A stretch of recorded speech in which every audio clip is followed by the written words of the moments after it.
देखिए प्राची जी, विपक्ष ने आरोप लगाए हैं, प्रेस कॉन्फ्रेंस की है और पूरी डेटा के साथ बताया कि किस तरह से वोट काटे जा रहे हैं, किस तरह से जो जिंदा है उनको मुर्तक बना दिया जाता है। जब फिर वो आ जाते हैं उन मुर्तक सामने सुप्रीम कोर्ट में भी मौजूद रहते हैं, चाय पीते हैं नेता विपक्ष के साथ, और तमाम डेटा के साथ विपक्ष ने कहा कि इलेक्शन कमिश्नर को इसके ऊपर जवाब देना चाहिए। अब आप तमाम ने देखा, इलेक्शन कमिश्नर ने प्रेस कॉन्फ्रेंस किया तो ऐसा लग रहा था मुझे, with due respect to election commissioner, कि वो कोई बीजेपी का प्रवक्ता बैठ के बता रहा है बात जो हम रोज सुनते हैं ना, प्रवक्ताओं को टीवी के ऊपर आके बोलते हैं जिस तरह से, उसी तरह से हमको लग रहा था। कोई बात का उन्होंने सटीक जवाब तो दिया ही नहीं।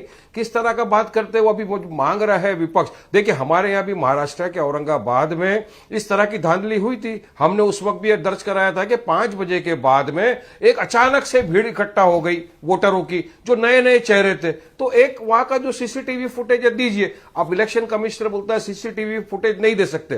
पहले कहा अगर सीसीटीवी फुटेज देंगे तो 3600 साल लग जाएंगे देखने के लिए। अब बोलते हैं कि प्रिवेसी की बात आ गई, इसके लिए नहीं देते। किस प्रिवेसी की आप बात कर रहे हो? महिलाओं की सीसीटीवी लगाने के पहले नहीं सोचा था? और जब हमारी पर्दानशी मां और बहनें बुरखे में नकाब में जाती है वहां पे वोट डालने के लिए, तो वहां के पुलिस वाले, इलेक्शन कमिश्नर के लोग सब उनका नकाब उठा उठा के देखते हैं। तो तब प्रिवेसी का आपको ख्याल नहीं आया। अब आप प्रिवेसी की बात करें तो कहीं ना कहीं हमको लग रहा है कि इलेक्शन कमिश्नर काफी से छुपा रहा है। जिस बात का जवाब देना चाहिए था इलेक्शन कमिश्नर को, उसने एक भी बात का जवाब दिया ही नहीं।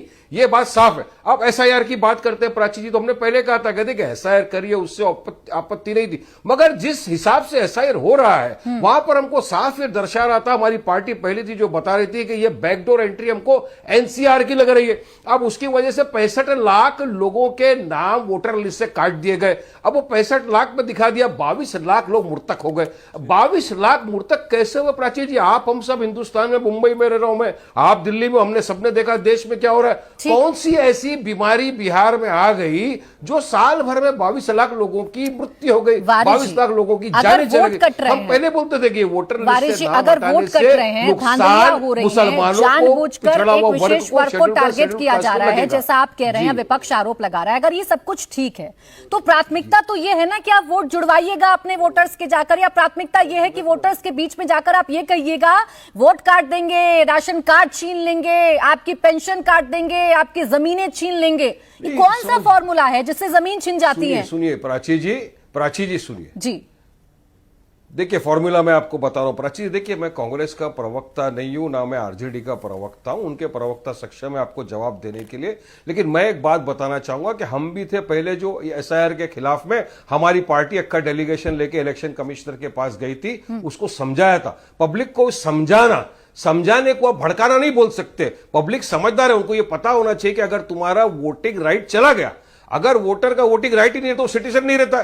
सिटीजन नहीं होता तो उसको जो राशन मिलने वाला है सब्सिडी वो नहीं मिलेगी, गैस का कनेक्शन जो उसको सब्सिडाइज मिलता है वो उसको कुछ भी नहीं मिलेगा। फिर आप उसको बोल दोगे नहीं ये तो सिटीजन नहीं, इसको निकाल दो, तब क्या करेंगे? अब ये अगर बात हम वोटरों को जाके वो समझाता है कोई और उनको बताता है तो उसमें कौन सी गलत बात है?